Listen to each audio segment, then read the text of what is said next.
반갑습니다. 자, 오늘 주신 말씀 함께 공독하겠습니다. 요한복음 12장 24절부터 25절까지 말씀. 요한복음 12장 24절에서 25절까지 말씀 함께 한 목소리로 합독하겠습니다. 요한복음 12장 24절에서 25절까지 말씀. 자, 한 목소리로 공독할까요? 시작. 내가 진실로 진실로 너희에게 이르노니 한 알의 밀이 땅에 떨어져 죽지 아니하면 한 알 그대로 있고 죽으면 많은 열매를 맺느니라. 자기의 생명을 사랑하는 자는 잃어버릴 것이요 이 세상에서 자기의 생명을 미워하는 자는 영생하도록 보전하리라. 아멘. 자, 얼마 전에 제가 이동통신회사 중에 하나죠. KTF의 부사장을 역임했던 조서환 씨라는 그런 분의 이야기를 들은 적이 있습니다. 한동안 혹시 쇼를 하라 이런 CF 카피 들어보신 적 있으시죠? KTF 광고 이 쇼를 하라라는 이 카피라이터를 만든 사람이 바로 이 조서환 씨라고 하더라고요. 이분이 좀 더 부연 설명을 해드리자면 그의 첫 직장이었던 애경이라는 회사에서 하나로 샴푸, 또 2080 치약, 제가 PPL 하는 거 아니에요. 예, 광고하려고 하는 게 아니라 이것을 이 히트 상품들을 기획한 장본인이라고 하더라고요. 어쨌든 이 조서환 씨의 인터뷰 기사를 쭉 읽어봤는데 자신이 승승장구했는데 그렇게 될 수 있었던 배경은 바로 다 자기 아내 덕분이다. 자기 아내가 이런 자기가 잘 쓰임받을 수 있는데 가장 기본이 되었다라는 고백을 하더라고요. 이게 무슨 얘기인가면요, 조서환 씨가 23살 때, 다시 말해서 육군 소위로 임관한 그 해에 군대에서 훈련하다가 그만 수류탄이 터지는 바람에 한쪽 손을 잃었다는 거예요. 결혼을 약속했던 여자친구가 있었는데 손 하나 잃어버리고 나니까 절망감이 너무 커져서 난 이제 끝났다, 아무것도 못한다, 손 하나 없는 이런 몸으로 내가 뭘 할 수 있겠나 이런 자괴감이 들어서 연락을 다 두절하고 그렇게 칩고하는 시간을 보냈다는 거죠. 그러다가 어느 날 갑자기 너무나 여자친구가 보고 싶어지더래요. 그래서 혹시나 하는 마음에 용기를 내서 연락을 해봤더니 연락 받자마자 여자친구가 금방 달려왔다는 거죠. 한참 머뭇거리면서 여자친구에게 이렇게 물어봤답니다. 아직도 나 사랑하냐고. 그 말을 듣던 여자친구가 그 팔 한쪽 없는, 손 하나 없는 이 조서환 씨를 바라보면서 고개를 이렇게 끄덕이더래요. 그 모습을 보면서 얼마나 기뻤는지 그 이후에 여자친구가 병원 근처에 방을 하나 얻고는요, 아침 저녁으로 그렇게 지극정성 조서환 씨를 간호했다는 겁니다. 그런 중에 이 전후 사정을 알게 된 여자친구의 아빠가 쫓아와서는요, 딸의 장래를 생각해서 그런 거겠죠. 이 팔 하나 없는, 손 하나 없는 이 뭔가 좀 장애 있는 사람 네가 희생하는 거 그거 옳지 않다. 너의 장래를 위해서 당장 관계 끊고 나를 쫓아와라. 그렇게 어르고 달랬는데 말을 안 들으니까 막무가내로 너 나 안 따라오면 내 딸 아니야! 이렇게 윽박질렀다는 겁니다. 그때 여자친구가 아주 단호하게 그리고 침착하게 이렇게 물어보더래요. 아빠, 사람이 살다 보면 어떤 일이 벌어질지 아무도 모르는 거잖아요. 만약 아빠가 사고 당해서 한쪽 팔이 없는 그런 상황이 됐을 때 엄마가 어떤 태도 보이기 원하세요? 한쪽 팔 없는 남자는 살 수 없다면서 집을 나가서 재혼하기 원하세요? 아니면 나는 당신의 팔을 사랑한 게 아니라 당신 자체를 사랑했어요 라고 말하면서 그렇게 곁에 있어주기를 원하세요? 딸의 말을 들은 아빠가 어찌할 모르고 안절부절하다가 결국에는 그냥 되돌아갔다는 거죠. 그 모습을 지켜보던 조서환 씨가 얼마나 감동받았겠습니까? 그날 이후로 내가 이 여자친구에게 빚진 마음, 다시 말해서 이제는 아내가 된 나의 아내에게 평생 이 여자를 행복하게 해주겠다. 내가 이 여자를 위해 살 거다. 이런 결심을 하게 됐고, 이렇게 마음 먹고 결심하고 나서 편입시험을 준비하기 시작했는데, 희한하게도 빚진 자의 심정으로 준비하다 보니까 아내를 정말 행복하게 해주겠다는 이런 일념으로 아주 열심히 공부하다 보니까요, 여러분, 잠재력이 또 집중력이 폭발하더라는 거죠. 여러분, 지금 소개해드렸던 이 조선 씨처럼 희생적인 사랑을 경험한 사람이 자기 아내에게 어떻게 함부로 할 수 있겠습니까? 그렇죠? 어떻게 자기 아내 앞에서 교만하게 행동할 수 있겠습니까? 마찬가지로 하나님께서 우리에게 값없이 베푸신 그 은혜, 그 구원의 은혜를 경험한 그리스도인이라면 죄의 권세에 얽매였던 우리들을 건져주시고 그런 나를 자녀 삼아주신 예수님의 그 은혜를 깨달은 인생이라면, 여러분, 빚진 자의 심정, 매 순간 그렇게 빚진 자의 마음으로 예수님의 마음, 그 하나님의 사랑에 반응하기 위해서, 예수님의 마음을 시원케 해드리기 위해서 살아가게 되는 것은 당연한 결과 아니겠습니까? 한 가지 얘기를 더 들려드릴까 합니다. 미국의 한 목사님 얘기인데요.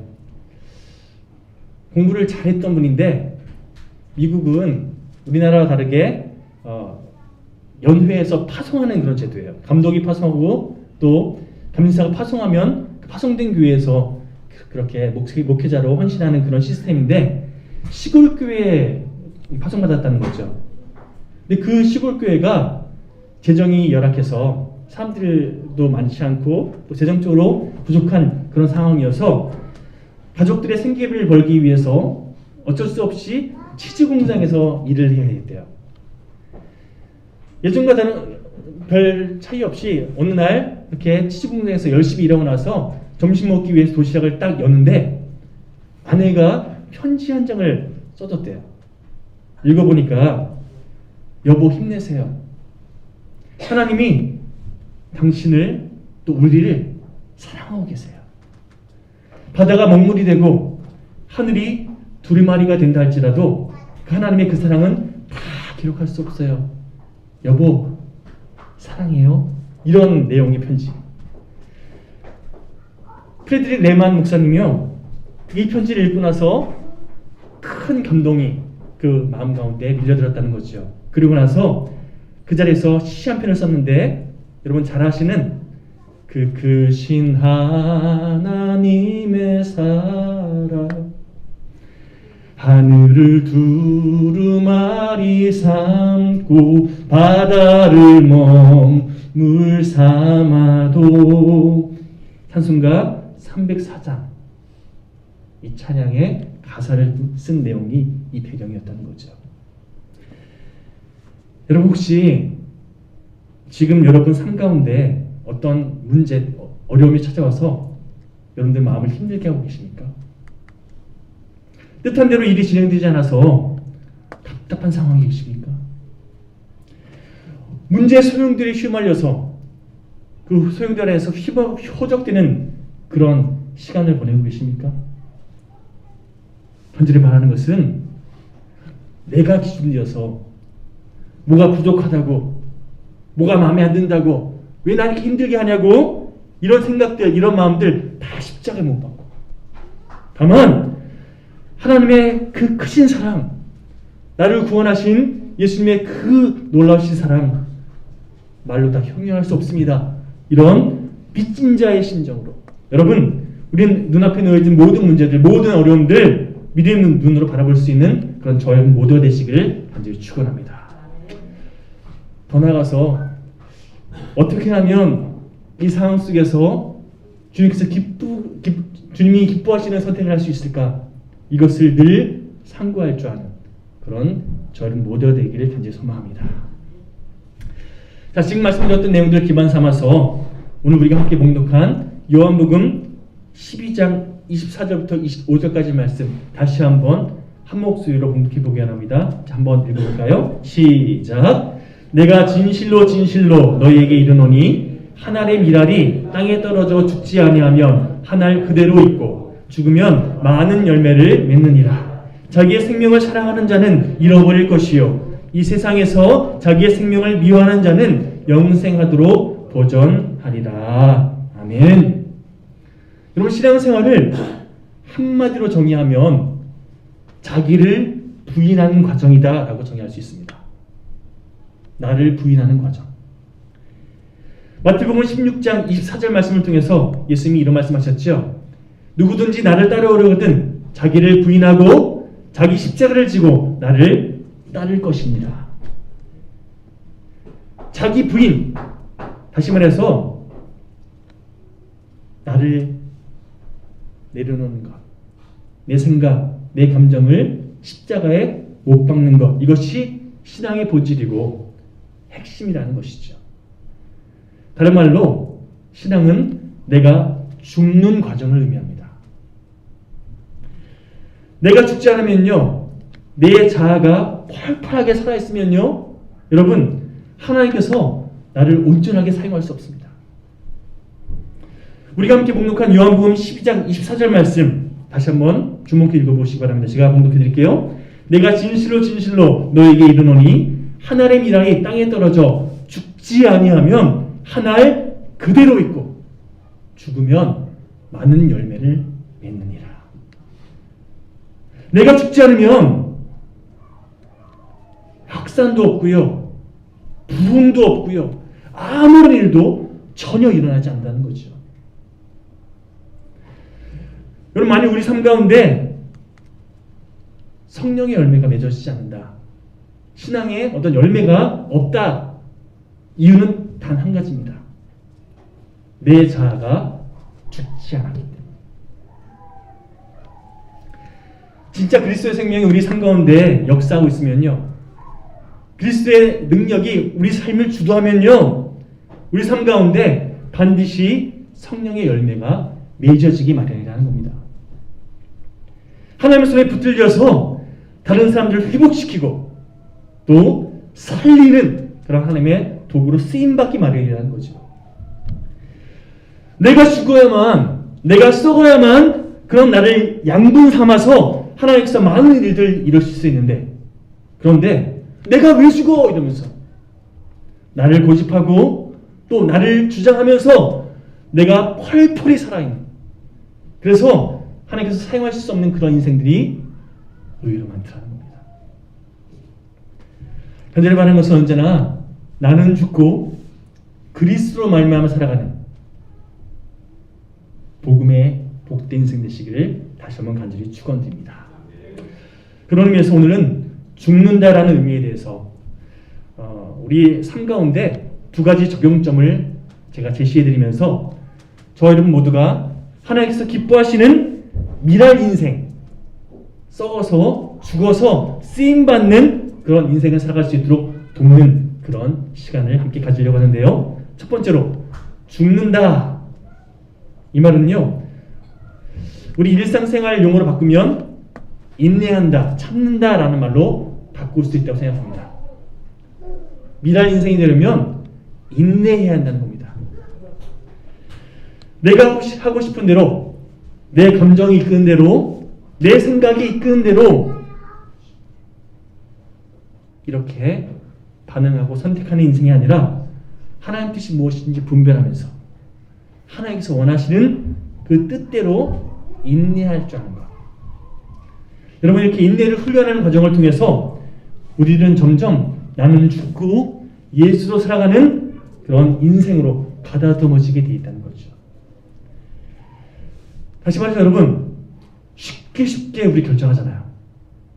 우리 심사숙고한다고 생각하는데 사실은 그 순간 내가 옳다고 믿는 대로, 그 순간 나에게 유익한 대로 결정하는 거거든요.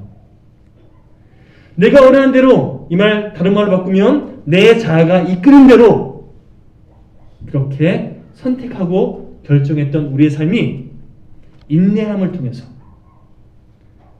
자아의 욕망을, 내 육신의 정욕을 절제하는 훈련을 거쳐서 점점 성령이 이끄시는 대로 그렇게 하나님이 기뻐하신 선택을 하게 되어 있다는 겁니다. 예전에 마시멜로 이야기라는 책을 읽은 적이 있습니다.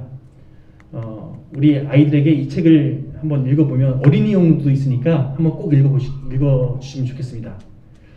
내용을 간략하게 요약하자면요, 먹고 싶은 것을 잘 참을 줄 아는 아이가 나중에 어른이 되어서도 더욱더 많이 성장하게 돼 있다. 뭐 이런 내용이에요. 다시 말해서 마시는 마시멜로 이걸 당장 먹는 기쁨을 취하는 이런 아이가 아니라 바로 먹지 않고 참고 인내하면서 그 기쁨을 유보할 줄 아는 아이, 통계적으로 그런 아이가 더 성공하더라. 뭐 그런 내용인데요. 한마디로 참고 기다릴 줄 아는 것, 인내하는 것, 이것이 정말 중요하다. 이것을 교훈하고 있는 그런 내용입니다. 그런 의미에서 말씀드립니다. 여러분, 하고 싶은 일보다 해야 할 일을 먼저 할 줄 아는 인생, 굉장히 중요한 겁니다. 하고 싶은 거 이거 먼저 하는 것이 아니라 해야 할 일을 먼저 할 줄 아는 그런 지혜로운 그리스도인. 여러분, 무엇보다 당장 하고 싶은 거 인내하면서 유보할 줄 알고 먼저 기도하면서 하나님 뜻이 무엇인지 분별하면서 현명하게 지금 내가 해야 할 일을 감당할 줄 아는 그런 복된 그리스도인, 이것이 저는 복된 하나님의 자녀된 삶이 되어야 좀 믿습니다. 바울 서신을 읽어보면요, 참된 사도의 4가지 정의를 소개하고 있는데, 자, 고린도후서 12장 12절 말씀 제가 봉독해 드리겠습니다. 사도의 표가 된 것은 내가 너희 가운데서 모든 참음과 표적과 기사와 능력을 행한 것이라.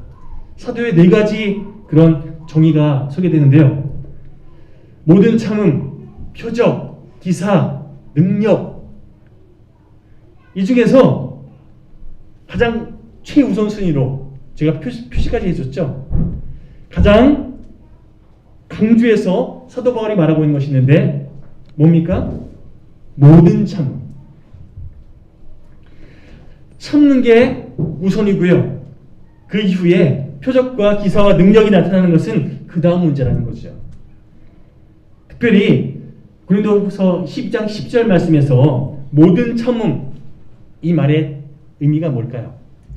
내가 기준돼서 내가 참고 싶을 때는 참고 그렇지 않을 때는 참지 않는 그런 태도를 의미할까요? 그냥 참을 만큼 참았는데 도저히 못 참아! 뭐 이러면 모든 참음이 이루어지지 않는 거잖아요. 그렇죠? 여러분, 어떤 경우에도 참는 것, 이게 모든 참음인데 이게 어떻게 가능할까요? 모든 상황 속에 참는다? 이게 어떻게 가능할까요? 자아가 이끄는 대로 내 감정, 내 생각이 나를 주장하는 대로 그렇게 반응하는 것이 아니라 내가 죽어야만 예수님의 성품으로 반응할 때에만 모든 상황 속에서 참을 수 있게 되는 거 아니겠습니까? 성령을 의지함으로 내 자를 순간순간 십자가 못 박을 때, 여러분, 그때 비로소 우리 삶 가운데 모든 참음을 이룰 수 있게 되어 있다는 겁니다. 내 자아가 죽고 나야만 표적과 기사, 능력이 나타나는 것이지, 내 자아가 활발하게 살아있으면 하나님의 능력이 온전히 드러날 수 없다는 것이죠. 여러분, 기억하십시오. 죽어야 다시 살 수 있습니다. 감정대로 처신하면 절대로 죽을 수 없습니다. 계속해서 육으로 사는, 육에 속해 있는 그런 삶을 살아가는 인생이 될 수밖에 없다는 것이죠. 자기 뜻대로, 자기 감정대로 결정하고 선택하는 그런 인생은요, 언제나 육으로 사는 인생이 될 수밖에 없습니다.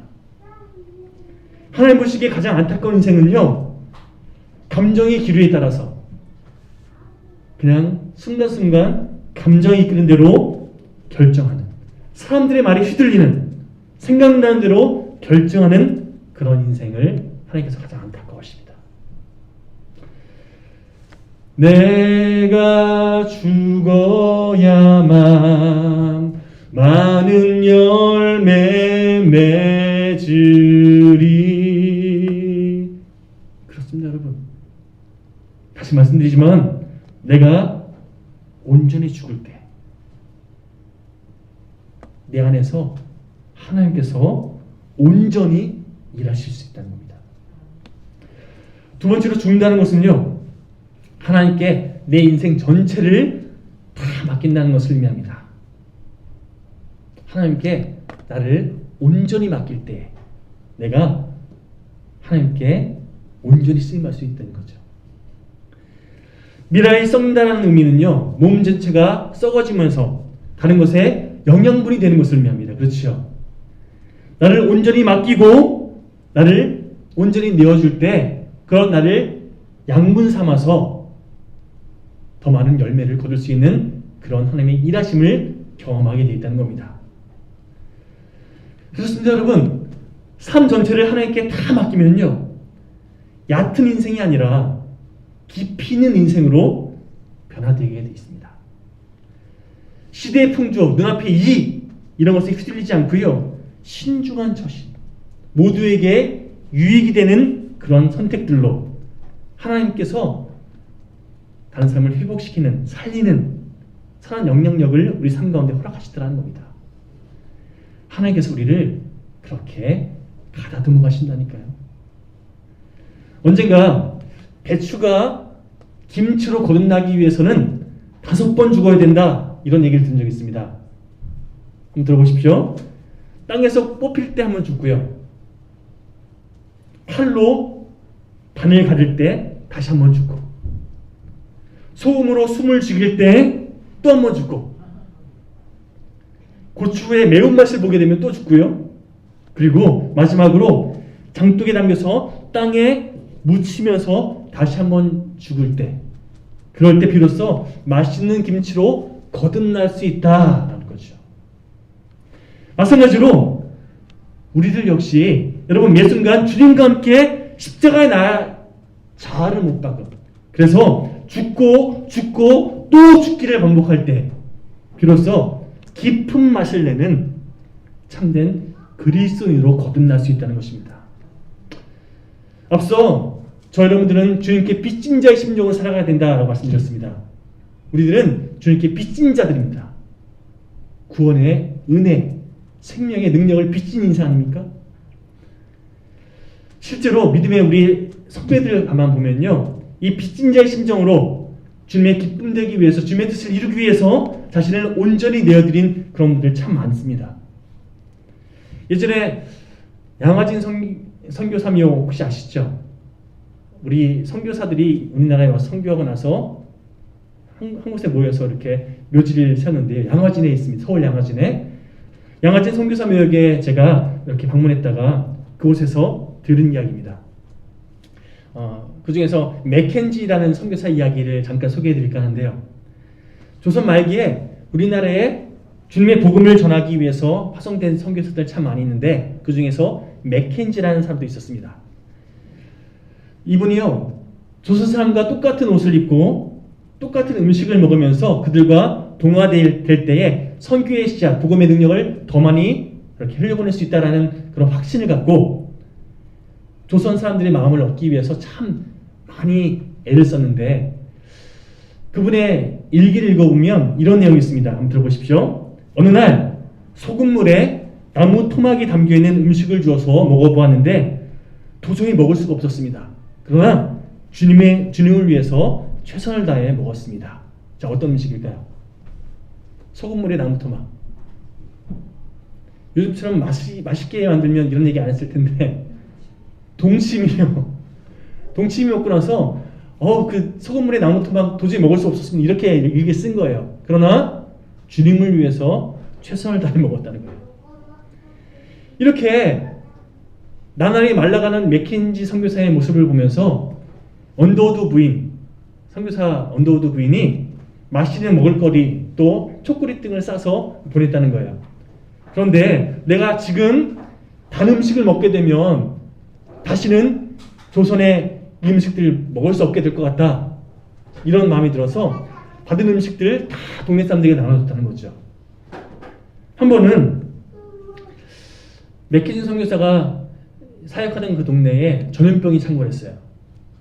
역병이 돌아서 동네 사람들 너도 나도 할 것 없이 그렇게 죽어나가기 시작했는데, 불행하게도 이 맥케진 선교사도 그 병에 걸리고 말합니다.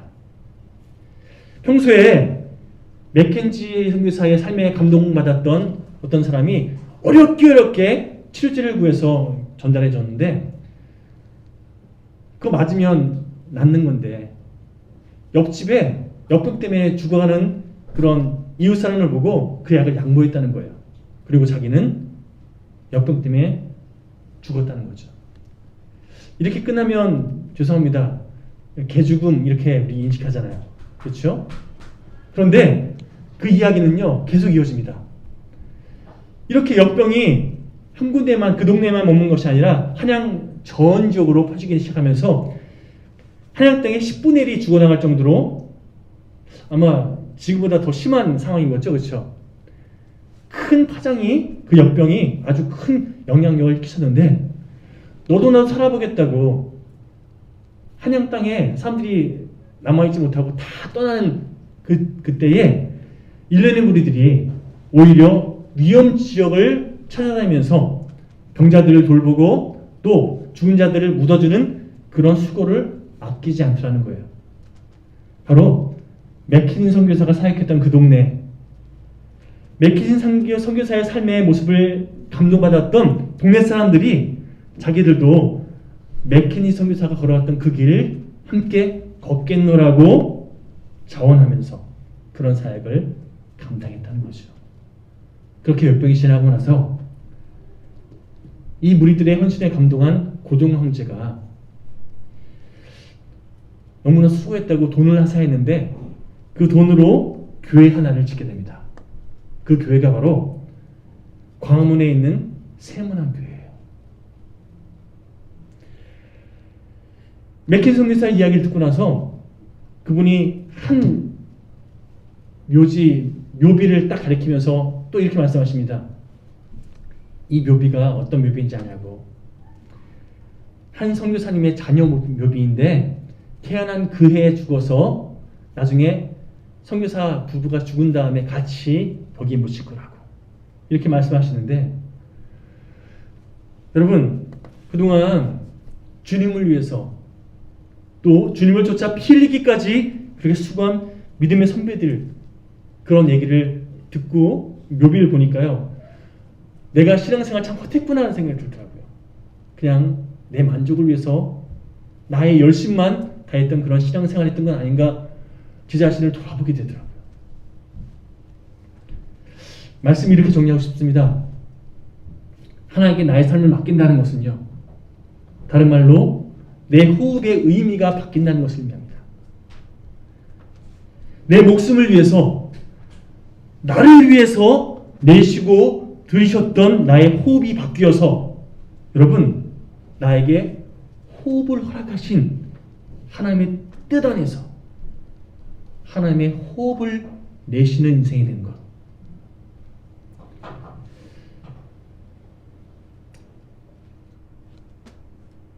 여러분 간절히 바라는 것은 사도 바울의 고백처럼 나를 위해 추구했던 그 모든 것들 더 이상 귀한 것으로 여기지 않고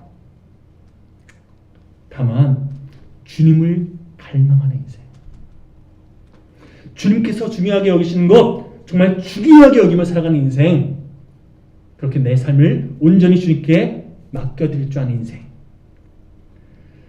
그래서 내 뜻이 이루어지지 않아서 초조하게 내셨던 숨에 바뀌어서, 여러분 하나님께서 나에게 허락하시는 참된 평안을 누리며 깊이 있는 호흡으로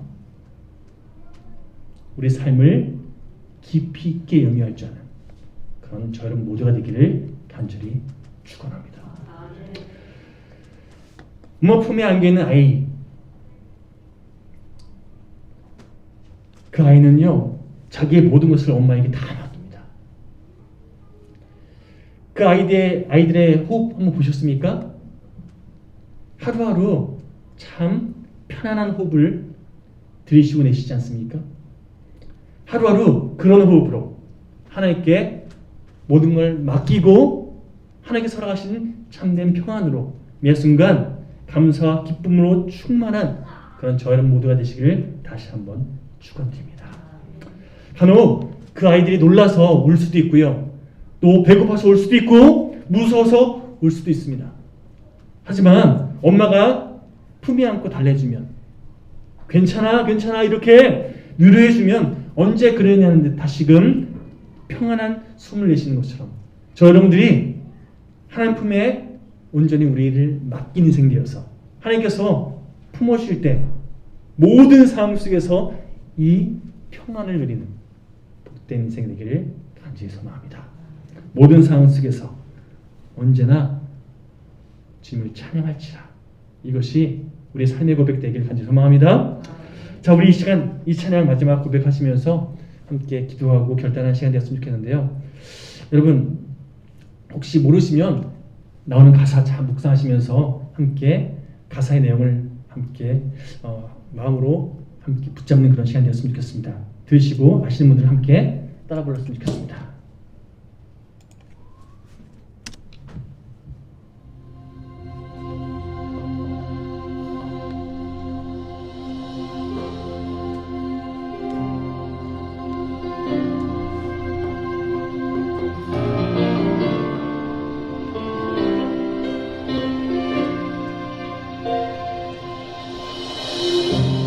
세상을 구원하기 위해 흘려야 할 피가 필요하다면 죄인을 대신하기 위해 희생의 제물 필요하시다면 내 생명 제단 위에 드리리 주 영광 위에 사용하소서. 생명이 또 다른 생명 낳고 주님 볼 수 있다면 나의 삶과 죽음도 아낌없이 드리리. 죽어야 다시 사는 주의 말씀 믿으며 하나님 일에 되어 썩어지리니 예수님처럼 살아가게 하소서.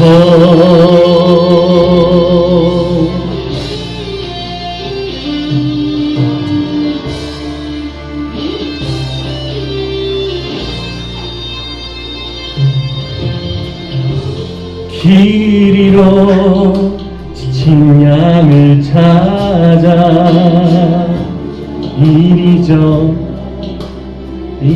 헤매이는 한 영혼 찾아 아파하는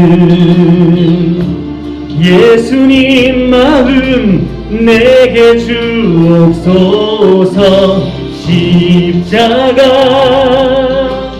세상 위한 그 희생 눈물로 그 길 가게 하소서. 생명이 또 다른 생명 낳고 주님 볼 수 있다면 나의 삶과 죽음도 아낌없이 드리리.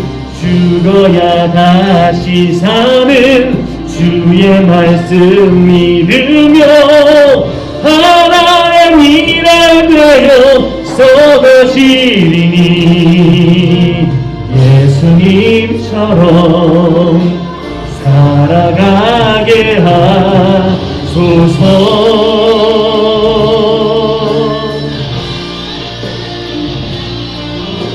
아까 말씀드렸던 그 아이의 뷰 나올 거예요.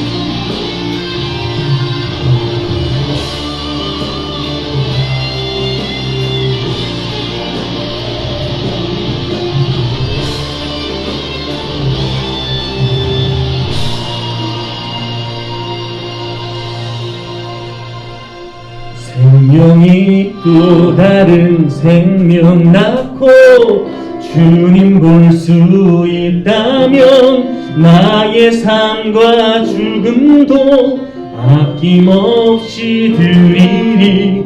죽어야 다시 사는 주의 말씀 믿으며 하나의 미랄 되어 썩어지리니